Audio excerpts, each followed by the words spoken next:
Welcome to Penrose Learning, where we make understanding easy. You'll begin by confirming accounts and selecting a calendar to share. This matters because permissions flow from a specific calendar.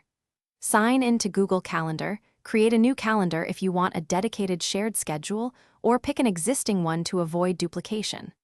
Once done, open the calendar settings. You'll need the exact calendar highlighted. Make sure you're the owner or have edit rights. Otherwise, you won't be able to grant sharing permissions. Next, you'll add people and set permissions because permission level determines what collaborators can change. In calendar settings, choose Share with specific people, add each email address, then pick the appropriate permission. Make changes to events for active collaboration or see only free/busy for view only. After sending invites, ask recipients to accept.